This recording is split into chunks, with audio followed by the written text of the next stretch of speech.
Les amis, on se retrouve aujourd'hui avec une nouvelle vidéo d'actualité. On va parler de Saladin Parnasse, d'Axel Sola, d'Alex Pereira, d'Ankalaev, de Khamzat Chimaev, de Dricus Duplessis. Bref, on va faire un petit peu le tour des réseaux sociaux. Et on commence tout de suite avec une vidéo de Saladin Parnasse, les amis, en boxe anglaise. Par contre, je vais devoir enlever le son. Question de droit d'auteur parce qu'il y a du Tupac. Donc c'est parti, les gars.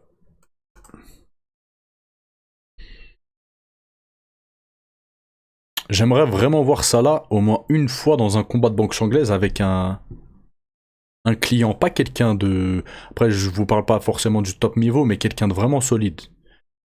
Parce qu'il, franchement, il est bon en boxe anglaise.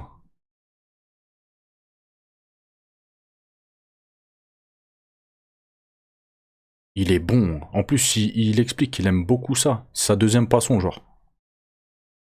Donc j'avais vu normalement, hein, je crois que j'ai oublié de vous faire tourner l'info.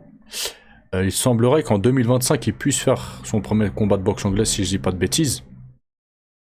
Donc espérons que ça se fasse.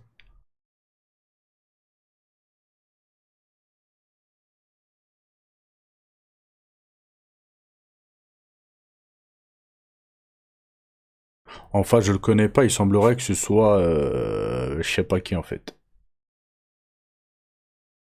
Victor Yoka. Ça doit être le petit frère de Tony Yoka, je suppose, je ne sais pas. Mais il semblerait que je vois en commentaire Victor Yoka, etc. Donc voilà, si vous le connaissez, dites-le moi s'il est bon, si... En parlant de boxe anglaise, les amis, je suis tombé sur cet article.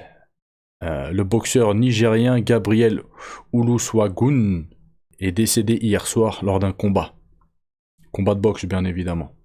Pour rappel, hein, les sports de combat, ce n'est pas une blague en fait. Un mauvais coup et bah, tu peux y laisser ta vie, tu peux avoir des séquelles irréversibles. Il y avait un autre boxeur aussi. Ça arrive souvent en boxe anglaise, comme je vous ai dit hier ou avant-hier en vidéo. Et de toute façon, c'est connu. L'un des sports, si ce n'est le sport le plus dangereux au monde, c'est la boxe anglaise. Voilà.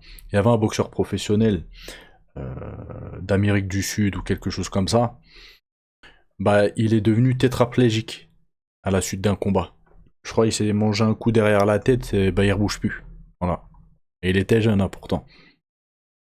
Plus lui, là, qui laisse la vie, etc. Donc voilà, la boxe anglaise, extrêmement dangereux. Pourtant, c'est beaucoup moins décret que le MMA, par exemple. Après, ça, visuellement, c'est moins violent, parce qu'il y a moins de sang, etc. Donc oui, forcément, dans la tête des gens, c'est moins violent. Mais en vrai de vrai, les séquelles, sont généralement plus graves. On s'en fout, les amis, c'est GTA.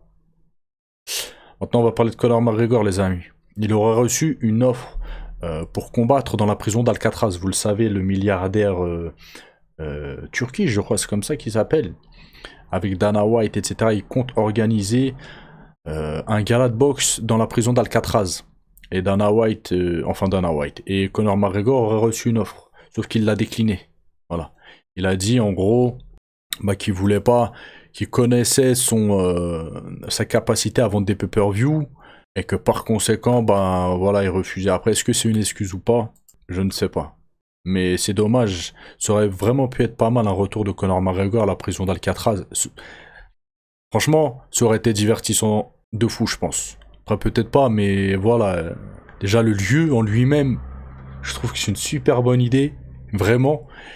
Et s'ils arrivent à ramener une grosse tête comme Conor ou comme d'autres combattants, franchement, ça aurait pu être pas mal. Après, peut-être, là, il a dit non, mais Conor McGregor, il est un petit peu indécis. Donc aujourd'hui, il dit non, ça se trouve demain, il va dire oui. Vous voyez? Après, bon, on verra quoi. Continue les amis avec Dwayne Johnson, jugé crédible en MMA par un ex-adversaire de John Jones. Donc il a fait, il s'entraîne au MMA, mais c'est un ancien, il a plus de 50 ans. Donc même s'il les fait pas, etc., voilà, c'est un ancien. Et donc Ryan Bader a expliqué, il a dit ça. Je ne vais pas dire qu'il ressemble à un type qui se bat depuis plus de 20 ans, mais il travaille clairement très dur. Il est venu et il a réalisé un camp d'entraînement avec des combattants de MMA pour être crédible. J'ai aperçu quelques scènes et elles le rendent bien. Comme je l'ai dit, il travaille très dur et il était dans une super forme, comme toujours. Donc je crois qu'il s'entraîne pour un film de MMA ou quelque chose comme ça. Après peut-être il va kiffer, il va se dire bah vas-y, j'ai envie de faire un combat. Ouais, parce que c'est de plus en plus la mode des influenceurs, des machins, des trucs. Là demain, je pense que si Dwayne Johnson il veut combattre en MMA, il peut combattre direct. Après, je dis pas qu'il va combattre quelqu'un de professionnel, mais il peut combattre un autre acteur, un influenceur, ou voilà, ça y est, maintenant, on est dans une nouvelle ère des sports de combat. On est dans le divertissement à 200%. Donc ça se trouve, il va se prendre au jeu, il va kiffer vraiment, il va voir qu'il a un petit potentiel, et demain, on va le voir dans une cage. Enfin, ça, je sais pas qui, vous voyez. On continue avec ça, Axel Sola. Il semblerait qu'il ait loupé de très peu son entrée à l'UFC, donc il explique ça. Même Axel Sola a failli intégrer la carte de l'UFC Londres en mars. Il raconte les coulisses de cette opportunité manquée. Donc il explique, il dit il y avait 6 combattants dans ma catégorie de poids. Donc si quelqu'un se blessait, il y avait la possibilité que je sois appelé.